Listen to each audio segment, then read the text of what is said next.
Innal hamdalillah nahmaduhu wa nasta'inuhu wa nastaghfiruh wa na'udzu billahi min shururi anfusina wa sayyiati a'malina. May yahdihillahu fala mudilla lahu wa may yudlilhu fala hadiya lahu. Asyhadu an la ilaha illallah wahdahu la syarika lahu wa anna Muhammadan 'abduhu wa rasuluhu alladzi la nabiyya ba'dahu, amma ba'du.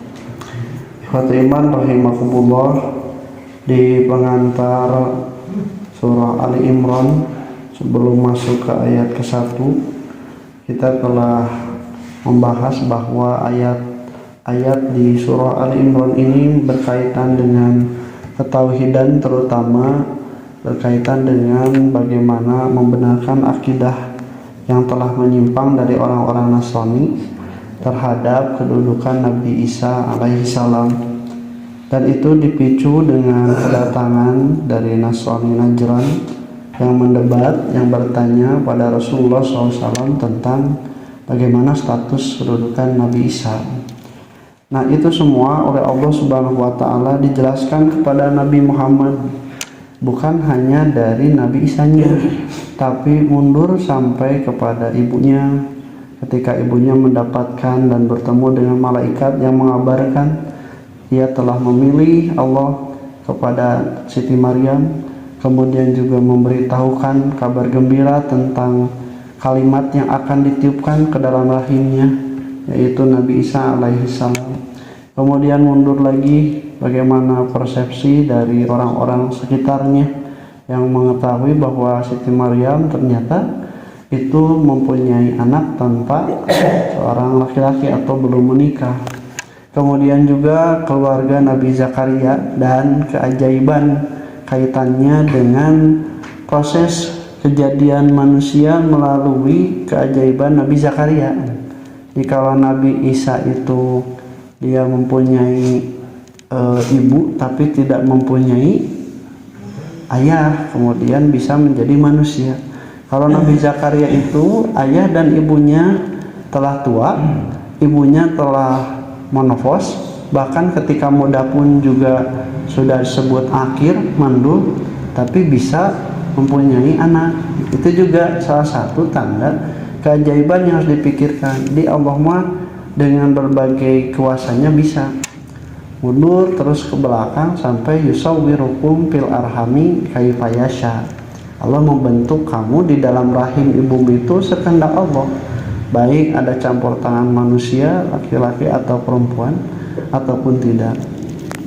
Nah, ikhwatul iman rahimakumullah, tanda-tanda itu, keterangan-keterangan itu digunakan supaya menjadi hujah Nabi Muhammad SAW ketika berhadapan dengan Nasrani, ketika berhadapan dengan Yahudi yang tidak mempercayai dan tidak mau beriman terhadap kenabian Nabi.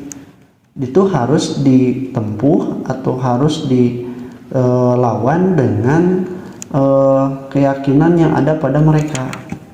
Jadi Nabi Muhammad bukan mengetahui tentang isi Al-Quran dan kemudian perkara-perkara gaib selanjutnya, tapi Nabi Muhammad juga mengetahui dari wahyu Allah Subhanahu wa Ta'ala itu tentang kejadian-kejadian sebelumnya yang sudah diketahui dan dialami oleh orang-orang Yahudi dan Nasrani yang terdapat dalam kitab mereka, bahkan membersihkan keyakinan-keyakinan yang menyimpang.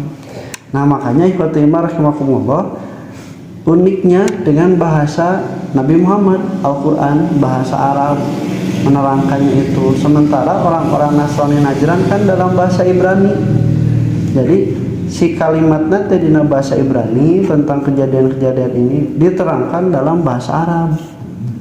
Nah, ini yang menjadi aneh nate gitunya, yang menakjubkannya itu. Lamun misalnya lafadna Ibrani oge, aya kemungkinan Nabi Muhammad teh ngapalkeun, diajarkeun, tapi kan tidak ada yang mentransliterasikan dari bahasa Ibrani, bahasa orang Nasrani ke dalam bahasa Arab. Makanya ini salah satu kemujizatan Nabi yang ummi bisa mengetahui substansi isinya langsung, walaupun teksnya atau misalnya bahasa Ibraninya itu tidak ada dan tidak diajarkan. Tapi orang-orang Yahudi dan Nasrani sudah mengetahui lebih dahulu kebenaran substansi dari apa yang dikatakan Nabi Muhammad. Nah, oleh karena itu di penutup pembahasan itu Allah Subhanahu wa taala di ayat ke-58 mengatakan dalika natsluhu alaika. Dalika itu ismu isyarah, kata tunjuknya jauh. Berarti dari Nabi Muhammad ke Nabi Isa itu bahkan mundur ke ibunya ke Nabi Zakaria itu jauh. Kata para ulama ditarik itu sekitar 600 tahunan lebih. Jadi dari Nabi Muhammad ke Nabi Isa itu masa fatrah 6 abad itu kosong, tidak ada kerasulan. Dan jauh ini membuktikan bahwa kalaupun misalnya ada itu sudah benar-benar harus dijaga dari penyimpangan, dari perubahan. Nah, itu Nabi Muhammad itu dikatakan dzalika, hal-hal itu wahai Muhammad yang jauh itu bukan dalam artian jarak saja, waktu saja, tapi juga dari segi ketidakmungkinan Nabi mengetahui masalah itu sampai sedetail-detailnya.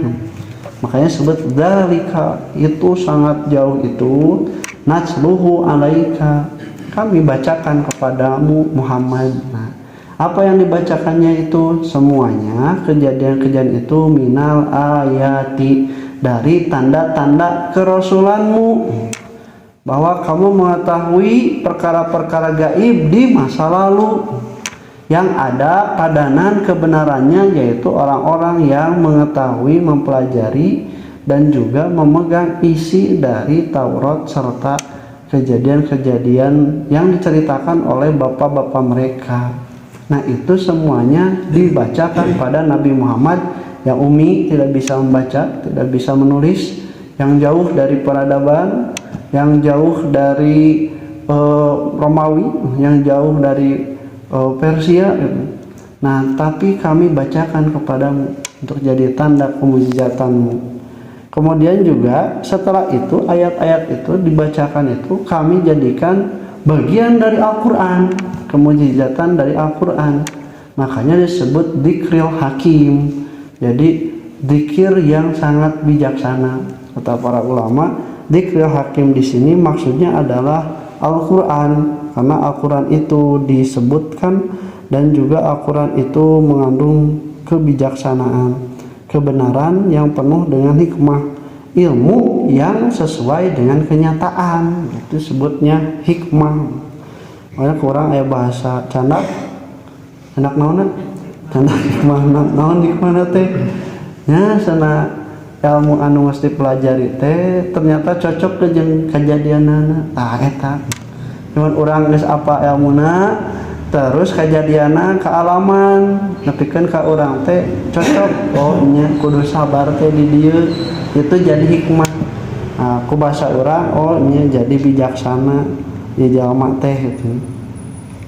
Nah, oleh karena itu Imam Al-Baghawi dalam tafsirnya itu mengatakan adzikru hakim, yaitu Al-Qur'an alladzi qad kamula fi hikmatihi, di mana Al-Qur'an itu sudah sempurna hikmahnya. Dalam artian kalau bahasa tadi Al-Quran itu sudah sempurna kecocokan antara apa yang disebutkan di dalamnya dengan kejadian-kejadian yang sudah berlalu jauh, dengan kejadian yang sedang berlalu pada zaman turunnya Nabi Muhammad, kemudian juga bahkan pada masa gaib yang akan datang.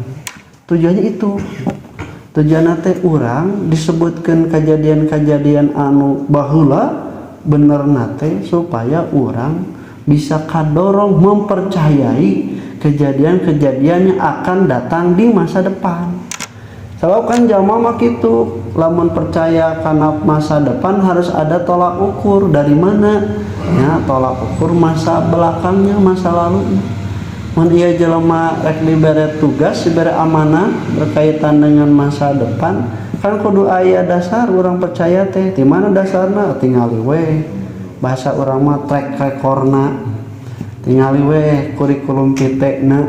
Tingali we senanya kejadian samemehna ieu jelema bisa dipercaya atau henteu, baru kita menjadi landasan percaya ke masa depan.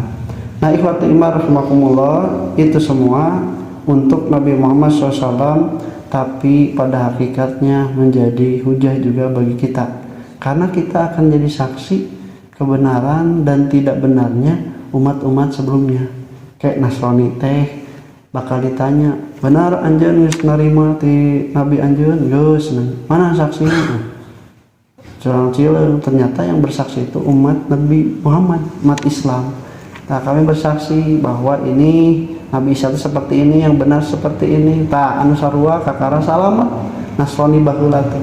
Yang tidak, yang menyeleweng dengan persaksian kita, ternyata tidak ada, tidak akan selamat.